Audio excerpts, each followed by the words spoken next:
जय माता दी। आज सुनिए नवरात्रि के 5वें दिन 5वां अध्याय है देवताओं के द्वारा देवी की स्तुति।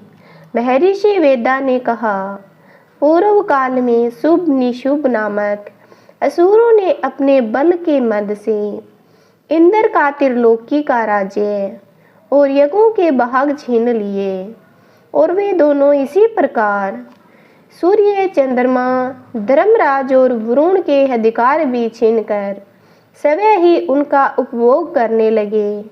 वायु और अग्नि का कार्य भी वही करने लगे और इसके पश्चात उन्होंने जिन देवताओं का राज्य छीना था उनको अपने अपने स्थान से निकाल दिया। इस तरह से अधिकार छीने हुए तथा दैत्यों के द्वारा निकाले हुए देवता अपराजिता देवी का स्मरण करने लगे कि देवी ने हमको वर दिया था कि मैं तुम्हारी संपूर्ण विपत्तियों को नष्ट करके रक्षा करूंगी। ऐसा विचार कर सब देवता हिमालय पर चले गए और भगवती विष्णु माया की स्तुति करने लगे। देवताओं ने कहा, देवी को नमस्कार है, शिव को नमस्कार है, प्राकृतिक और भद्रा को नमस्कार है। हम लोग रौद्रा, नित्या और गौरी को नमस्कार करते हैं। ज्योत्सना मयी, चंद्ररूपिणी व सुख रूपा देवी को निरंतर नमस्कार करते हैं। शरणागतों का कल्याण करने वाली वृद्धि और सीधी रूपा देवी को हम बार बार नमस्कार करते हैं। और नेतृति राजाओं को लक्ष्मी तथा श्रवाणी को नमस्कार है। दुर्गा को दुर्ग स्थलों को पार करने वाली, दुर्ग पारा को सारा, सर्वकारिणी खयाति कृष्ण और ग्रुम देवी को सदैव नमस्कार है। अंतत सौम्य तथा अंतत रौद्र रूपा को हम नमस्कार करते हैं। उन्हें हमारा बारंबार प्रणाम है। जगत की आधारभूत कृति देवी को बार बार नमस्कार करते हैं। जिस देवी को प्राणी मातर विष्णु माया कहते हैं उसको नमस्कार है, उसको नमस्कार है, उसको नमस्कार है। जो देवी संपूर्ण प्राणियों में चेतना कहलाती है उसको नमस्कार है, उसको नमस्कार है, उसको नमस्कार है। जो देवी संपूर्ण प्राणियों में बुद्धि रूप से स्थित है उनको नमस्कार है, उसको नमस्कार है, उसको नमस्कार है। जो देवी सब प्राणियों में निंद्रा रूप से विराजमान है उसको नमस्कार है, उसको नमस्कार है, उसको नमस्कार है। जो देवी संपूर्ण प्राणियों में सुधा रूप से विराजमान है उसको नमस्कार है, उसको नमस्कार है, उसको नमस्कार है। जो देवी संपूर्ण प्राणियों में छाया रूप से स्थित है उसको नमस्कार है, उसको नमस्कार है, उसको नमस्कार है। जो देवी सब प्राणियों में शक्ति रूप से स्थित है उसको नमस्कार है, उसको नमस्कार है, उसको नमस्कार है। जो देवी संपूर्ण प्राणियों में तृष्णा रूप से स्थित है उसको नमस्कार है, उसको नमस्कार है, उसको नमस्कार है। जो देवी सब प्राणियों में शांति रूप से स्थित है उसको नमस्कार है, उसको नमस्कार है, उसको नमस्कार है। जो देवी सब प्राणियों में जाति रूप से स्थित है उसको नमस्कार है, उसको नमस्कार है, उसको नमस्कार है। जो देवी सब प्राणियों में लज्जा रूप से स्थित है उसको नमस्कार है, उसको नमस्कार है, उसको नमस्कार है। जो देवी सब प्राणियों में शांति रूप से स्थित है उसको नमस्कार है, उसको नमस्कार है, उसको नमस्कार है।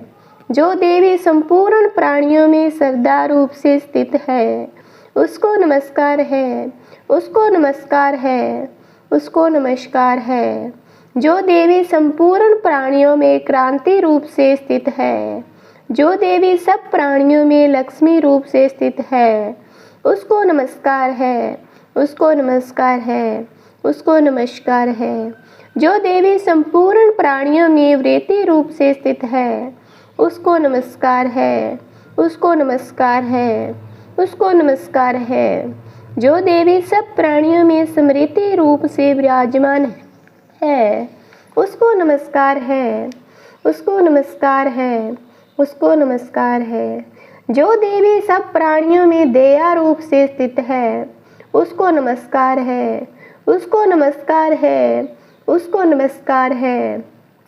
जो देवी सब प्राणियों में तुष्टि रूप से स्थित है, उसको नमस्कार है, उसको नमस्कार है, उसको नमस्कार है। जो देवी संपूर्ण प्राणियों में माता रूप में स्थित है, उसको नमस्कार है, उसको नमस्कार है, उसको नमस्कार है। जो देवी संपूर्ण प्राणियों में भ्रांति रूप से स्थित है, उसको नमस्कार है, उसको नमस्कार है, उसको नमस्कार है। जो देवी संपूर्ण प्राणियों में नित्य व्यापक रहती है, उसको नमस्कार है, उसको नमस्कार है, उसको नमस्कार है। जो देवी चैतन्य रूप से इस संपूर्ण संसार को व्यापक करके स्थित है, उसको नमस्कार है, उसको नमस्कार है, उसको नमस्कार है।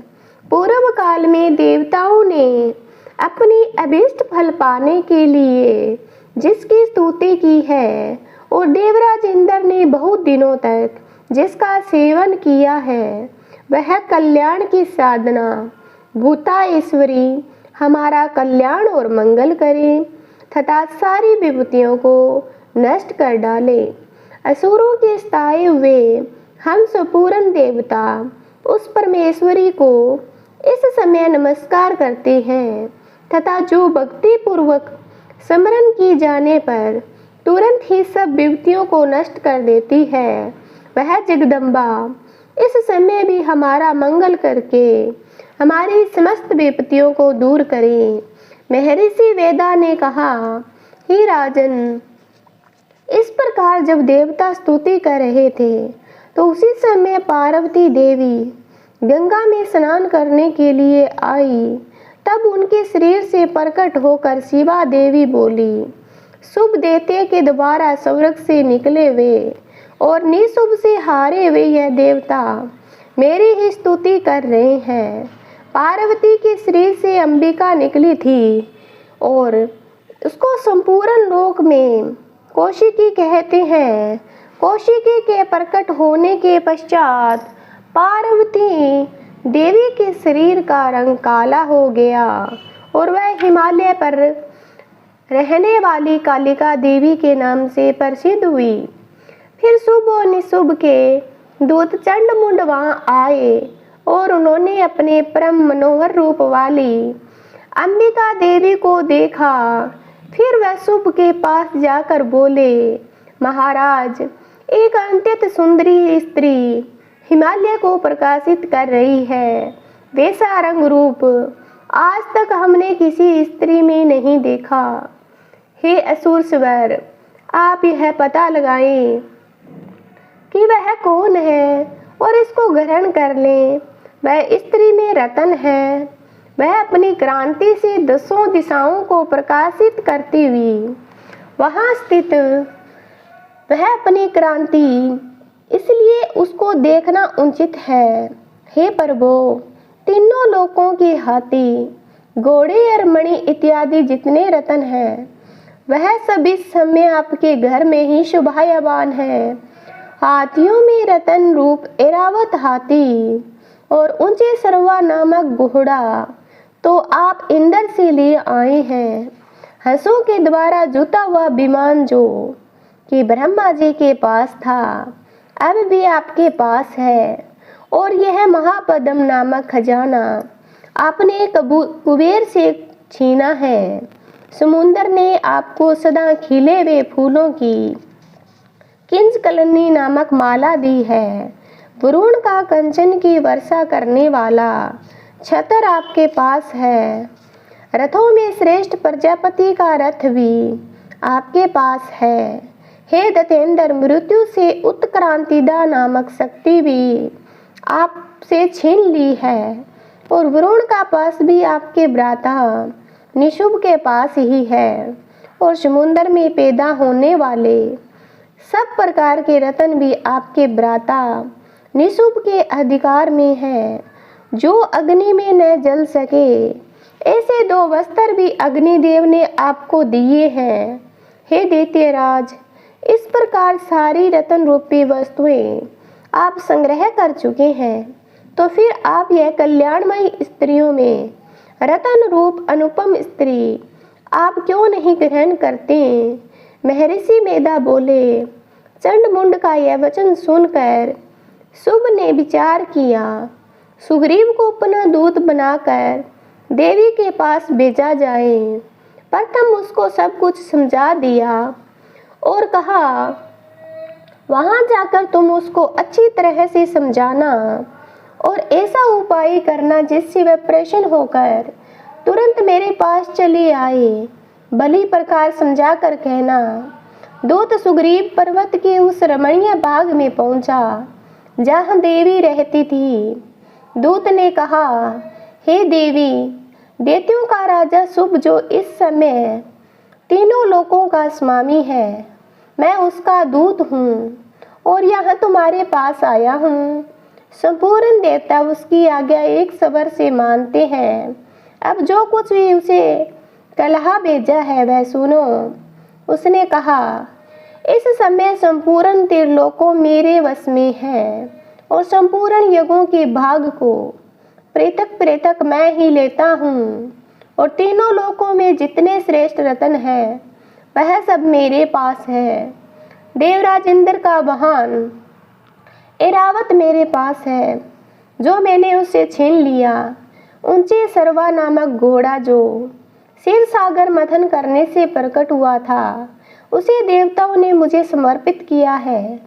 हे सुंदरी, इसके अतिरिक्त और जो भी रत्न भूषण पदार्थ देवताओं के पास थे वह सब मेरे पास है।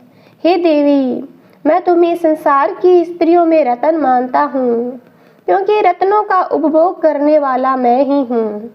हे चंचलम, कटाक्षों वाली देवी सुंदरी, अब यह मैं तुझ पर छोड़ता हूँ कि तू मेरे यहाँ मेरे भाई महापराक्रमी निशुभ की सेवा में आ जाए।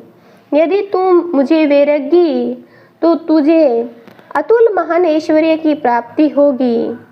अतः तुम अपनी बुद्धि से यह विचार कर मेरे पास चली आओ। महर्षि वेदा ने कहा, दूत के ऐसा कहने पर संपूर्ण जगत कल्याण करने वाली भगवती दुर्गा मन ही मन मुस्कुराई और इस प्रकार कहने लगी। देवी ने कहा, हे दूत, तू जो कुछ कह रहा है वह सत्य है और इसमें किंचन मात्र भी झूठ नहीं है।